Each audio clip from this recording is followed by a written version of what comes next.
Welcome to this explainer. Look, I know financial modeling can sometimes induce sheer panic for founders, but today we're taking that terrifying startup VC valuation framework spreadsheet and completely transforming it into your absolute ultimate strategic weapon for fundraising. It's totally normal to feel a bit of spreadsheet anxiety when you're busy actually building a business. But if you want to stop guessing what your company is worth and start proving it with absolute confidence, you are in the exact right place. Right, let's dive straight in with a phrase that venture capitalists hear literally every single day. Our startup is worth 12 million francs, or dollars or euros, you name it. Let me tell you, blurting out a single massive number like this right out of the gate is pretty much the fastest way to get a polite nod and a very swift rejection. Why? Because without the math to back it up, it's just a wish. It immediately tells the investor you haven't done the rigorous background work to justify that number. And remember, venture capitalists buy math. They definitely do not buy dreams. So, how do we fix this? We're going to build a bulletproof pitch together. Here is our roadmap for today. First, avoiding the valuation trap. 2, calculating real funding needs. 3, modeling exit scenarios. 4, market comparables. 5, milestones. And finally, 6, pitching like a pro. We're covering the whole shebang, from finding out exactly how much cash you genuinely need to speaking the precise language VCs want to hear. Okay, Section 1, avoiding the valuation trap. Let's tackle the first major hurdle, shifting from amateur guesswork to professional precision. You've got to establish credibility before the word equity even leaves your mouth. The absolutely crucial point here is that investors expect total consistency across your entire pitch. You can't just rely on a random number approach where you ask for, say, $1 million just because it sounds like a nice, clean startup number. No way. You need a defensible framework. Your financial projections, your 3-year cash flow planning, and the valuation logic you present have to be perfectly, seamlessly aligned. Believe it or not, inconsistencies in these very numbers are the #1 reason VCs pass on a startup during due diligence. If the math doesn't connect logically, the conversation is over before it even really starts. Moving on to Section 2, calculating real funding needs.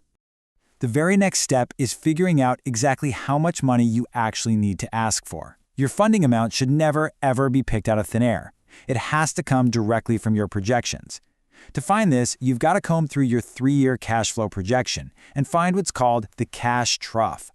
Picture your bank account as a literal trough. It's draining month over month as you build your product, right up until your revenue finally catches up to your expenses and you turn cash flow positive.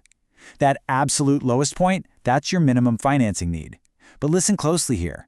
Raising exactly this theoretical minimum is a recipe for total disaster. In the real world, startup reality is way harsher than any spreadsheet. Things almost always take longer, cost more, and grow slower than you expect. So instead of just scraping by on the bare minimum, use this specific formula to keep your startup safe. Step 1, identify that maximum cumulative cash burn, your trough. Step 2, add a safety buffer. You need this for inevitable delays, unexpected hiring costs, and operational hiccups. Step 3, boom, you got your final funding need. Let's ground this with a super simple example. Say your cash trough puts you $1 million in the red. You don't ask for exactly $1 million. You add a safety buffer, maybe 20% for a delayed product launch, which makes you true funding need $1.2 million. By doing it this way, you ensure you secure an ideal 18 to 24 months of runway. That is the absolute sweet spot. It gives you enough capital to hit your next major milestone without suffering unnecessary dilution. All right, Section 3, modeling exit scenarios.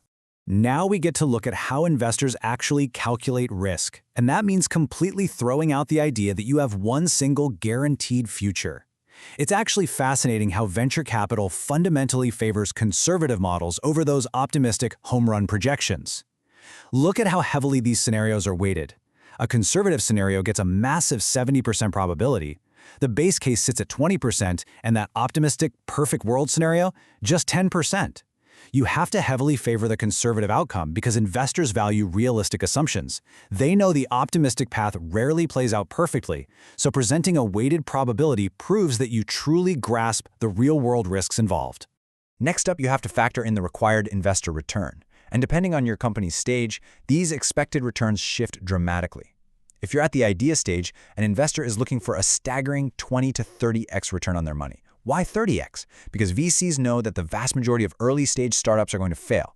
The one or two winners in their portfolio have to pay back the losses of all the others and carry the entire fund. But if you're at Series A with a proven product and existing revenue, the risk drops significantly. So their expected return multiple drops too, down to a more modest 5 to 10x. It's simple. The earlier your stage, the higher the risk, which means investors require a massively higher return multiple. Once you've got your weighted exit scenarios and you know the required return multiple based on your stage, the framework mathematically extracts your true implied valuation using this formula. Your implied post-money valuation is simply your exit value divided by that required return multiple. Let's walk through the math together really quickly. If your weighted exit scenario is $50 million and your seed investor requires a 10x return, your implied post-money valuation is $5 million. Subtract your $1 million funding need, and there you go, your pre-money valuation is mathematically justified at $4 million.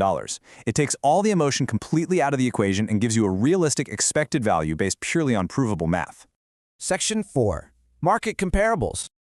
Okay, we're transitioning from your internal math to the external market now. It's time for a much-needed reality check on your numbers. Because hey, your math might be flawless, but does it actually match the real world? To prove it does, you've got to validate your valuation using real market benchmarks. You need a list of comparable startups. And you can't just cherry-pick any massively successful company. You need to find startups in a similar ecosystem at exactly your maturity level. If you try to compare a Swiss startup's valuation directly to a Silicon Valley startup, you might honestly get laughed out of the room, because ecosystem norms vary wildly. Pull their funding raised and pre-money valuations from reliable sources like Crunchbase or PitchBook. This provides a rock-solid reality check, proving your stage and your regional ecosystem actually align with your claims. Section 5. Milestones. So you've shown the math, you've shown the market comparisons, but now we have to prove exactly how and when your company's value will actually increase over time. Investors really want to see what their money is buying.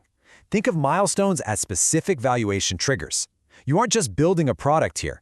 Every single time you cross one of these finish lines, you are systematically removing risk from the business. Whether that's completing your MVP in month 3, launching a beta in month 6, securing those crucial first-paying customers in month 12, or getting regulatory approval by month 18. Each achievement de-risks the business, which directly drives up your company's worth in the eyes of future investors. And our final section, Section 6, pitching like a pro. We've built the entire framework. We have the numbers, the comparables, and the milestones. So how do we actually pull all this together when stepping into the room with VCs? Here are your best practices for investor communication.